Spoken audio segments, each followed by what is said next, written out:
ناظرین محترم، السلام علیکم ورحمۃ اللہ وبرکاتہ۔ میں زبیر ہاشمی فرمان الہی کے سبھی ناظرین کا دل کی گہرائیوں سے خیر مقدم کرتا ہوں۔ ناظرین، کل ہم نے سورہ یونس کی آیت نمبر 31 سے 60 تک تلاوت اور اس کا ترجمہ سننے کی سعادت حاصل کی۔ آج ہم اپنے اس ایپیسوڈ میں سورہ یونس کی آیت نمبر 61 سے 93 تک تلاوت اور اس کا ترجمہ سننے کا شرف حاصل کریں گے۔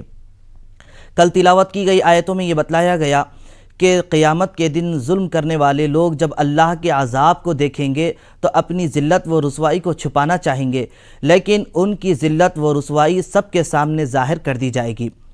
آج تلاوت کی جانے والی آیتوں میں یہ بتلایا جا رہا ہے کہ انسان کے ہر عمل پر اللہ سبحانہ و تعالی گواہ ہے۔ اللہ تبارک و تعالی سے ذرہ برابر بھی کوئی بھی چیز چھپی ہوئی نہیں ہے، نہ زمین میں نہ آسمان میں۔ تو اس لیے انسان جب بھی کوئی کام کرے تو کرنے سے پہلے اللہ کے خوف کو پیش نظر رکھے۔ سورہ یونس کی آیت نمبر 62 سے 64 تک اللہ کے دوستوں کے متعلق ان کی تعریف و توصیف بیان کی گئی ہے۔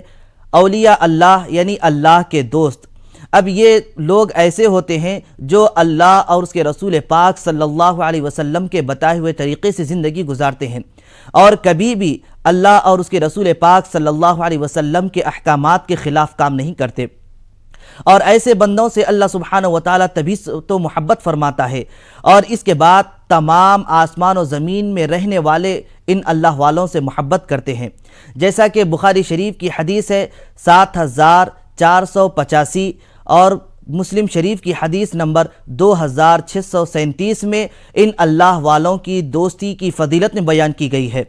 حضرت ابو ہریرہ رضی اللہ عنہ سے روایت ہے کہ حضور نبی کریم صلی اللہ علیہ وسلم نے یہ ارشاد فرمایا ہے کہ اللہ سبحانہ و تعالی جب کسی بندے سے محبت کرتا ہے تو جبریل امین علیہ السلام سے یہ فرماتا ہے کہ اے جبریل، میں فلاں بندے سے محبت کرتا ہوں، تم بھی اس سے محبت کرو۔ حضرت جبریل علیہ السلام اس بندے سے محبت کرتے ہیں اور آسمان والوں سے یہ کہتے ہیں کہ تم بھی اس بندے سے محبت کرو، اور آسمان والے جب اس بندے سے محبت کرتے ہیں تو روئے زمین پر اس کی فضیلت کے بارے میں بتلا دیا جاتا ہے، اور تمام روئے زمین والے اور اس میں جتنے لوگ موجود رہتے ہیں وہ سب کے سب اس بندے کی محبت میں مستغرق ہو جاتے ہیں۔ اور اسی طریقے سے یہ بھی بتلایا گیا کہ یہ اللہ والے لوگ اور یہ نیک لوگ اللہ اور اس کے رسول پاک صلی اللہ علیہ وسلم کی خوشنودی و رضا کو پیش نظر رکھتے ہیں۔ تو جو کوئی بندہ اس طریقے سے اپنے اللہ اور رسول پاک صلی اللہ علیہ وسلم کی رضا و خوشنودی کو پیش نظر رکھے گا تو ان کے مقام اور ان کے درجات بلند ہوتے جائیں گے۔ اور حضور علیہ السلام نے یہ بھی ارشاد فرمایا کہ قیامت کے دن ایسے لوگ روشن اور منور چہرے والے ہو جائیں گے، اور یہاں تک کہ یہ بھی بتلایا گیا کہ آخرت کے دن جب تمام لوگ خوف زدہ ہو جائیں گے تو اللہ والے اس وقت خوف زدہ نہیں ہوں گے، اور لوگ جب غم زدہ ہو جائیں گے تو ان کو اس وقت کوئی غم نہیں ہوگا۔ اس کے بعد حضور نبی کریم صلی اللہ علیہ وسلم نے سورہ یونس کی آیت نمبر 62 تلاوت فرمائی، الا ان اولیاء اللہ لا خوف علیہم ولا هم يحزنون، لوگو سنو، اللہ کے دوست وہ ہوتے ہیں جنہیں نہ کوئی خوف ہوتا ہے اور نہ وہ رنجیدہ ہوتے ہیں۔ تو آئیے ناظرین، انہی کے متعلق اور جانکاری حاصل کرنے کے لیے سنتے ہیں سورہ یونس کی تلاوت اور اس کا ترجمہ۔ اعوذ باللہ من الشیطان الرجیم،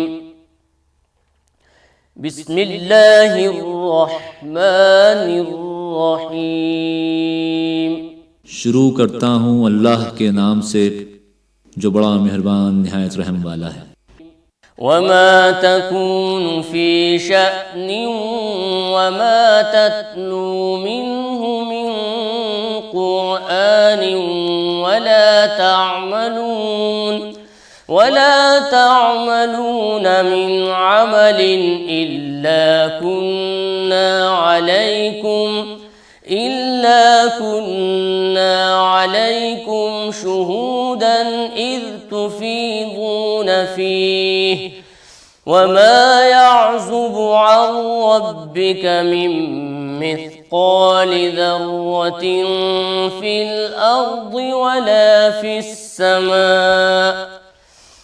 الأرض ولا في السماء ولا أصغر من ذلك ولا أكبر إلا في كتاب مبين۔ اور تم جس حال میں ہوتے ہو یا قرآن میں کچھ پڑھتے ہو یا تم لوگ کوئی اور کام کرتے ہو، جب اس میں مصروف ہوتے ہو ہم تمہارے سامنے ہوتے ہیں اور تمہارے پروردگار سے ذرہ برابر بھی کوئی چیز پوشیدہ نہیں ہے، نہ زمین میں اور نہ آسمان میں، اور نہ کوئی چیز اس سے چھوٹی ہے یا بڑی مگر کتاب روشن میں لکھی ہوئی ہے۔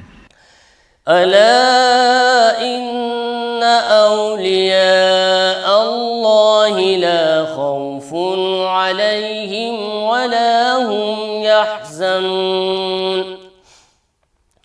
الذين آمنوا وكانوا يتقون لهم البشرى في الحياة الدنيا وفي الآخرة لا تبديل لكلمات الله ذلك هو الفوز العظيم۔ سن رکھو کہ جو اللہ کے دوست ہیں ان کو نہ کچھ خوف ہوگا اور نہ وہ غمناک ہوں گے، یعنی وہ جو ایمان لائے اور پرہیزگار رہے، ان کے لیے دنیا کی زندگی میں بھی بشارت ہے اور آخرت میں بھی۔ خدا کی باتیں بدلتی نہیں، یہی تو بڑی کامیابی ہے۔ ولا يحزنك قولهم إن العزة لله جميعا هو السميع العليم ألا إن لله من في السماوات ومن في الأرض وما يتبع الذين يدعون من دون الله شركاء إن يتبعون إلا الظن وإن هم إلا يخرصون۔ اور اے پیغمبر ان لوگوں کی باتوں سے آزردہ نہ ہونا، کیونکہ عزت سب اللہ ہی کی ہے، وہ سب کچھ سنتا اور جانتا ہے۔ سن لو کہ جو مخلوق آسمانوں میں ہے اور جو زمین میں ہے سب اللہ ہی کے بندے اور اس کے مملوک ہیں، اور جو خدا کے سوا اپنے بنائے ہوئے شریکوں کو پکارتے ہیں وہ کسی اور چیز کے پیچھے نہیں چلتے، صرف ظن کے پیچھے چلتے ہیں اور محض اٹکلیں دوڑا رہے ہیں۔ ناظرین، فرمان الہی میں سورہ یونس کی تلاوت اور ترجمے کا سلسلہ جاری رہے گا۔ ہم ملتے ہیں ایک مختصر سے وقفے کے بعد۔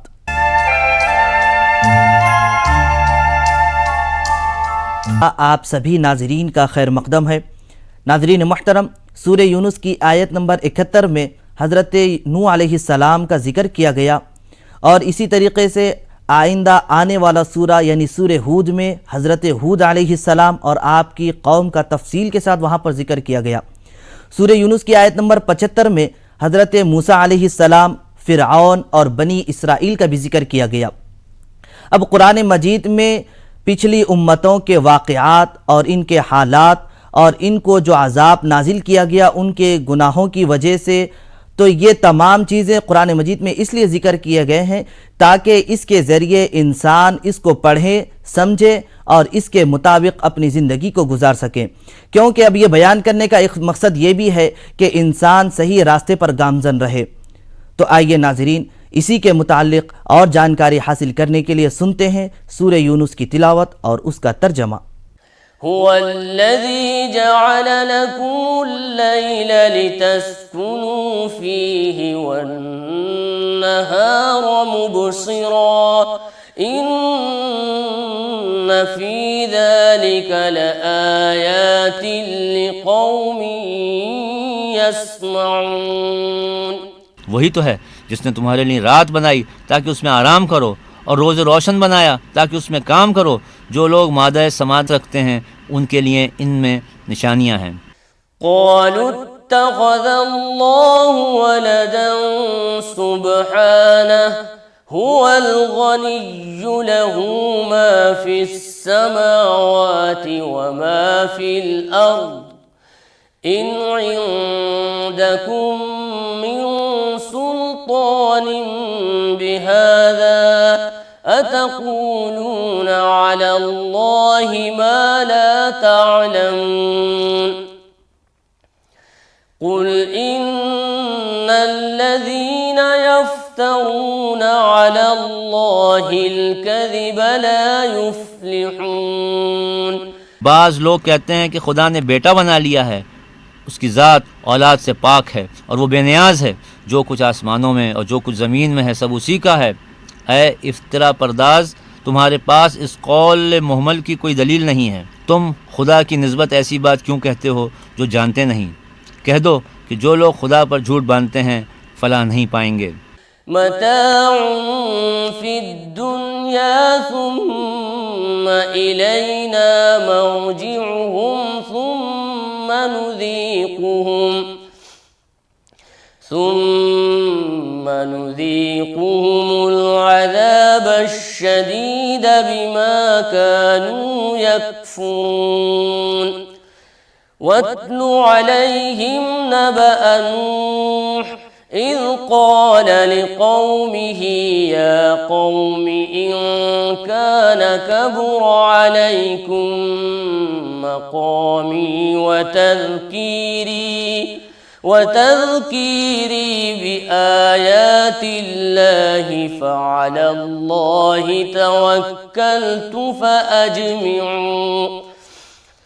فأجمعوا أمركم وشركاءكم ثم لا يكن أمركم عليكم غمة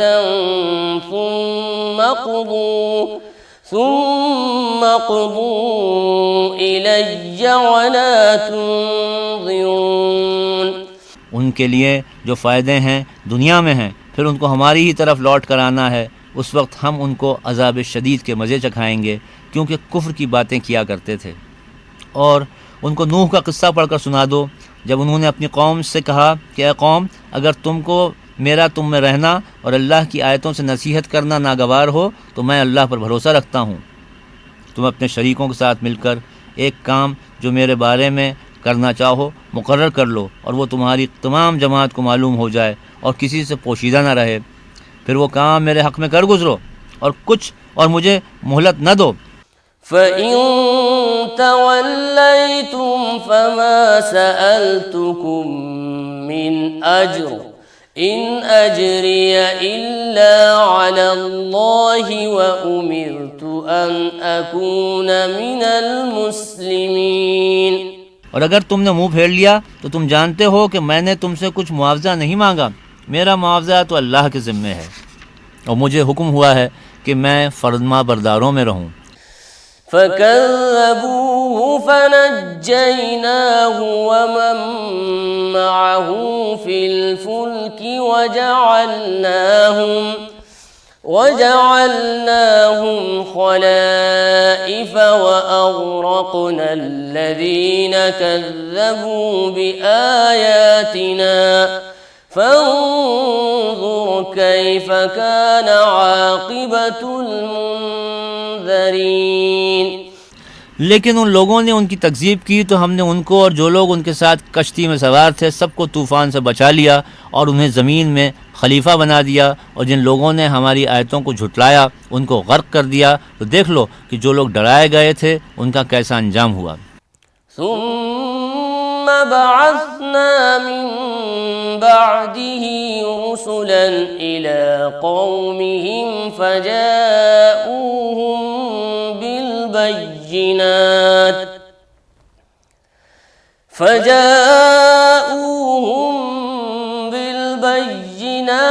فما كانوا ليؤمنوا بما كذبوا به من قبل كذلك نطبع على قلوب المعتدين.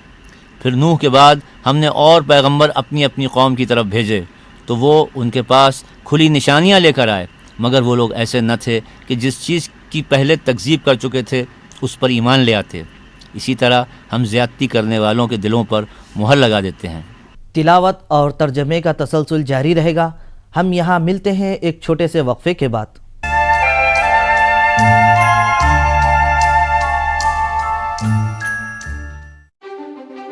بدھائی ہو دلی، آپ کی دوبارہ چنی ہوئی